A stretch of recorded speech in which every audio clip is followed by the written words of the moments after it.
Mohon perhatian, tekan tombol subscribe. Terima kasih atas perhatiannya. Maksudnya partai besar, punya nama besar, disegani, dan penuh dengan daya intelektual. Tanda-tanda zaman akan mengatakan Islam akan jaya. Mas Anies itu menyampaikan satu pandangan jauh sebelum jadi gubernur ya. Tapi saya kalau sesuatu yang berkesan saya akan ingat di kepala saya.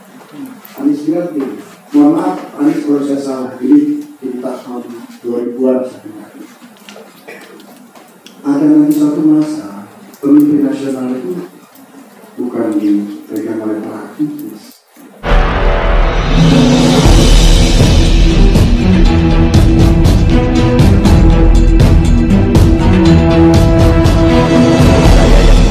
Driver online Depok.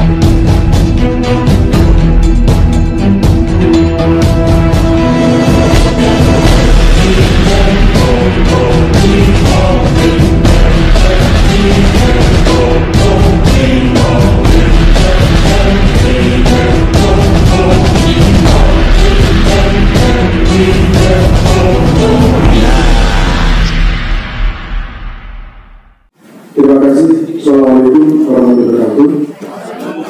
Alhamdulillah, Muhammad,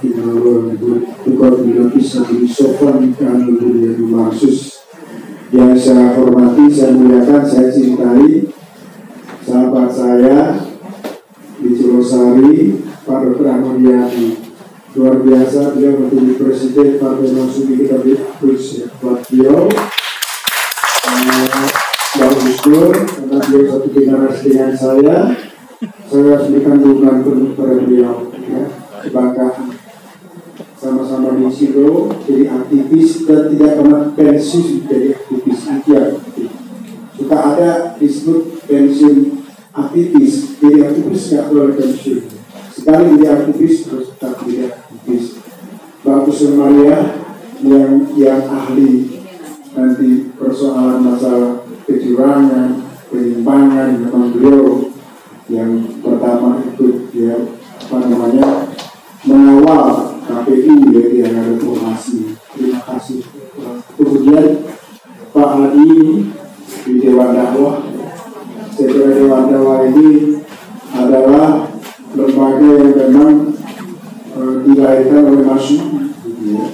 Lepas 9 dulu kita berdakwah melalui politik ketika masih ada Masyumi, kemudian ketika Masyumi membubarkan diri, maka kita berpolitik melalui dakwah. Dan Pak Hadi ini akan melanjutkan generasi penerusnya, dan tentu semua anak-anak Masyumi yang ada di ruangan ini mengucapkan selamat. Nah, Pak Amal ini sahabat saya ini diminta dibuka, jadi agak beruntung sedikit daripada Mbak Husnu sama Mas Hadi gitu ya. Kalau orang pergi ke pesta itu yang paling enak bicara itu terakhir gitu ya. Kalau orang pergi ke pesta ya, kalau terakhir itu kan sudah habis isinya ya, tinggal kuah-kuahnya. Nah, kalau saya di sini di depan gitu ya, tapi saya percaya nanti Mbak Husnu dan Mas Hadi yang akan menyempurnakan kekurangan-kekurangan di sini. Pertama begini ya, saya sampaikan bahwa Masyumi itu partai besar dalam sejarah, partai terbesar. Jadi kalau kita kembali flashback ke dokumen-dokumen pemilu pertama 55 itu 42% sama dengan PNI lah, hanya PNI lebih suara sedikit gitu. Sehingga dikatakan PNI ini dua partai besar. Yang kedua adalah Masyumi adalah partai yang dalam sejarahnya itu sangat kaya dengan intelektual. Bahkan kaya intelektual Ahmad Yani bisa tantang. Kaya juga dengan pujangga. Hamka itu politisi, ulama, pujangga. Itu apa hukum apalnya? Di bawah lindungan Ka'bah. Di bawah lindungan tenggelamnya kapal. Bukan ini masih beneran ini pelajaran. Nasir itu pintar main bola, dan saya juga bisa main bola, itu saya buktikan. Intelektual itu dalam konsep Islam itu kan ada dua gitu ya. Jadi reasoning power, kekuatan berpikir, king of mind ya, kekayaan rohani. Rohani itu kan melalui budaya, seni, rasa ya. Kalau kita baca buku Yaumudin, kembali maksudnya, supaya saya nggak terlalu lebar. Waktunya berapa? 15 menit. Pak Erik jangan segini potong saya nih. Biasa di ruang kuliah kadang-kadang gua ada yang lebih bahaya. Pasumi partai besar, punya nama besar, disegani dan penuh dengan daya intelektual. Dan tadi Ketua Umum sudah mengatakan bahwa Partai Masyumi, anak-anak Masyumi melalui Partai Masyumi hari ini akan melakukan transisi. Salah satunya adalah partai yang lucu. Bagus juga kalau koreksi saya nih, karena saya nggak ngeliatin PowerPoint. Ketika pemilu pertama 55 itu Perdana Menterinya Masyumi ya, Abdul ya. Nah, itu pemilu adalah satu pemilu yang paling jujur, bersih. Ketika itu pengendalian pemerintah adalah dari Masyumi, Burhanuddin Harahap sebagai Perdana Menteri. Ini catatan penting dari sejarah. Artinya pemimpin Masyumi pada waktu itu memberikan teladan dan memberikan sebuah peninggalan sejarah yang sangat luar biasa bagi kita dalam konteks pemilu, bahwa demokrasi di negeri ini akan tegak, akan beradab itu kalau ditegakkan dengan kejujuran. Jadi kalau tadi Pak Tom mengatakan Pak Ketua Surya, Bang Brahawa, saudara kita mengatakan harus di jalan yang lurus, istiqomah. Nah, itulah saya kira ini penting. Itu yang kedua. Yang ketiga, saya ingin mengatakan begini, bahwa cepat atau lambat itu nanti akan menjadi rumah tangga di negeri ini adalah kekuatan Islam. Bisa pasti. Saya yakin betul. Jadi kita ini sekarang partai Islam, ya, konstituen Islam, ya, umat Islam, ya, masyarakat politik yang ideologisnya Islam, ideologisnya itu ada hubungan dengan organisasi Islam. Tanda-tanda zaman akan mengatakan Islam akan jaya. Itu saya sangat percaya. Itu modal utama kita. Kalau di dalam diri kita ada pengalaman seperti itu, Pak Ahmadiyah di Kusnul, maka tidak ada satupun kader partai yang dia akan lelah untuk berjuang dengan Islam. Makanya saya juga begitu dapat undangan, saya langsung bismillah, jalan saya tinggalkan, ini masuk. Ketua umumnya sahabat saya. Karena sahabat saya juga. Jadi kalau ada kurang-kurang, nggak apa-apa dijewer, tapi dia nggak ada kurang. Misalnya, kita akan dukung. Ya.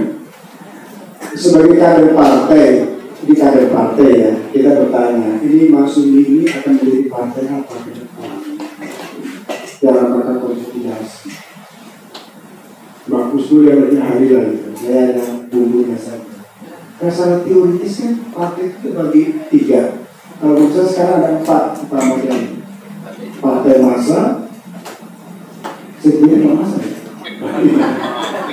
Jadi jangan salah nih, pasti partai massa bukan partai massa, gitu ya.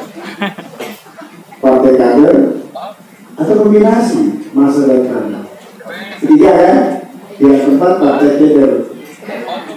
Partai kader itu kalau dia menjadi partai buron, berbeda partai kader. Nah, Masyumi adalah partai besar dalam sejarah. Cuan.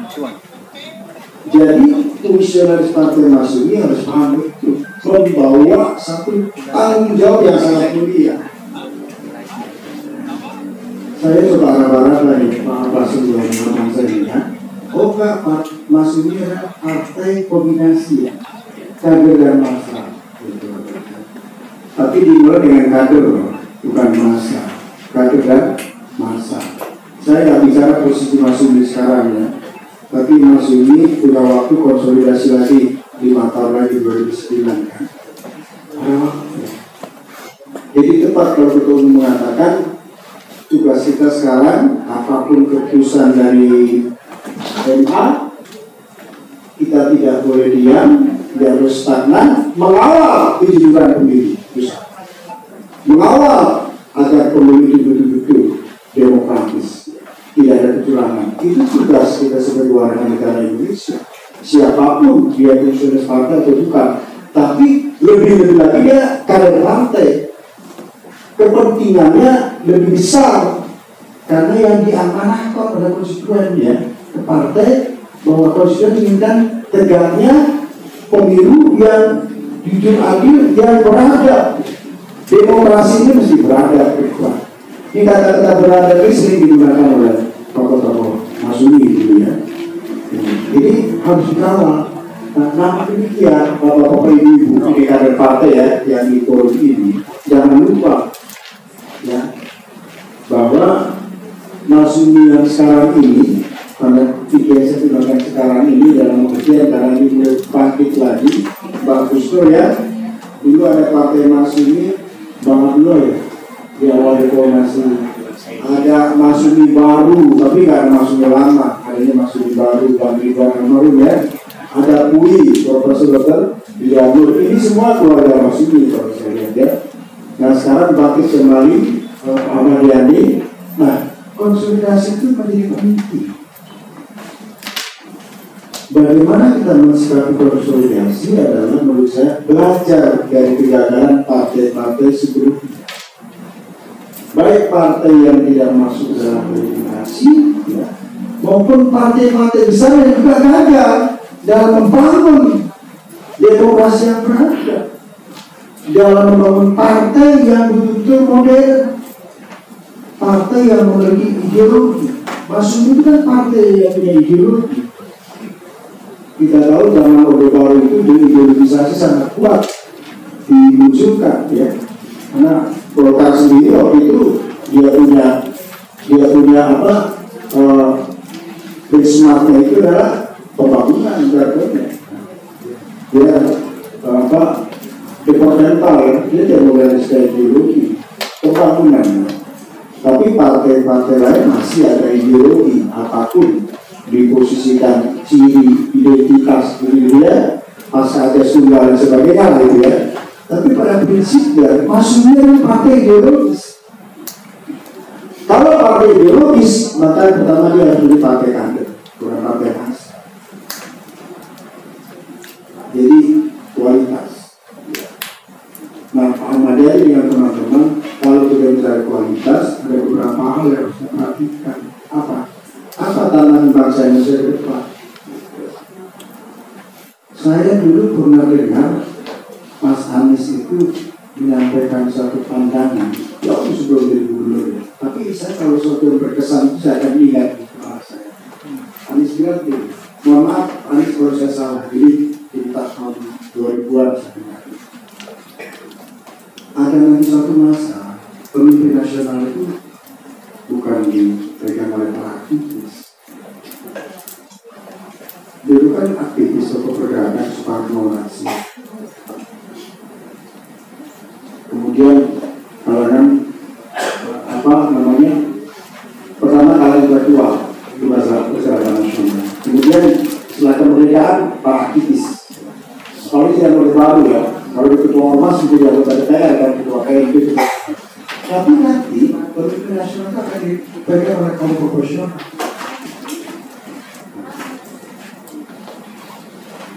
Kalau sekarang tidak, itu transisi anomali.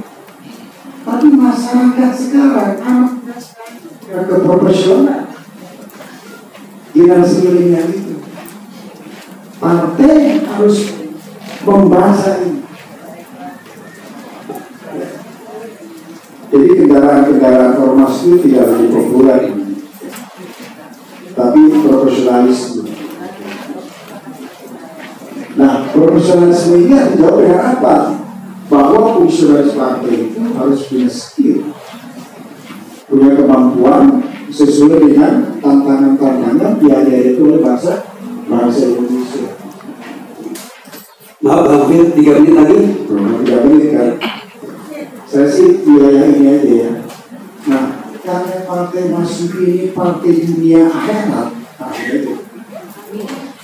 maka kualitasnya itu di situ. Dan Muhammad Ramadhani, saya ajak. Biasanya kan beberapa akhirat itu tahajud. Sebelum tahajud mandi, sebelum tahajud baca Quran, sholat subuh, baca buku, baru berlebaran di pagi. Soal spiritualitas menjadi penting. Karena masyarakat kita akan mengalami kejenuhan dan kecurangan, korupsi, ya, curas. Ini kita sebenarnya nggak suka. Mereka nggak suka sama partai karena ini. Nah, kita jangan begitu. Tampilkan kita partai kader yang punya kualitas spiritualnya bagus. Saya yakin kalau kualitas spiritualnya bagus, maka mentalnya tangguh. Kalau mentalnya tangguh, menjaga kualitas biar nggak mungkin jadi mungkin. Karena seperti partai dunia akhirat maksudnya. Yang kedua baru bicara dunia. Bicara dunia, bicara kemampuan organisasi, manajerial, solidaritas, ya. Kemampuan bagaimana mencerap aspirasi dan bagaimana mengolah aspirasi itu dalam bahasa yang komunikatif, komunikasi politik. Ini kelemahan partai-partai Islam. Saya yakin Pak Mardhani bisa membangun jembatan ini. Saya ingin pesan siapapun yang jadi pimpinan partai hari ini, tanamkan fondasi partai Islam yang kuat. Orang sudah lelah dengan partai, termasuk partai bukan Islam, apalagi sekuler itu lelah. Dia sekarang mencari partai betul-betul istiqomah. Konsolidasi di bawah betul-betul bagus. Ya. Pimpinan partai menurut saya tidak perlu banyak-banyak wilayah, tapi dia teranting kalau menurut saya. Teranting atau kecamatan teranting. Divisi. Ya. Jadi dia bukan lagi sering datang ke DPW, tapi ke kecamatan, karena di sana basisnya partai. Mereka rindu pimpinan turun ke bawah, gitu ya. Pilih kalau dulu. Itu kronologis gitu ya. Itu prosesnya dari jajaran memikirkan itu. Memang itu harus. Partai nggak bisa tanpa dana. Tapi dana itu di partai, bukan buat mesin partai kan, buat menggerakkan mesin partai. Saya kira cukup waktu, karena akan terjadi nanti situasi di mana orang itu cenderung dengan partai-partai yang ada sekarang. Dia butuh sesuatu yang baru. Dia butuh partai yang baru yang membawa gagasan baru yang bisa menjawab tantangan Indonesia ke depan. Ya. Tantangan kita berat ya. Dan ini fungsinya ganda kalau Pak Suli, bukan bangsa Indonesia dalam konteks negara Indonesia, tapi menyelamatkan umat Islam. Ya, oke. Kira itu terpaksa menggelar bangun di sini. Ya, terima kasih. Assalamualaikum warahmatullahi wabarakatuh.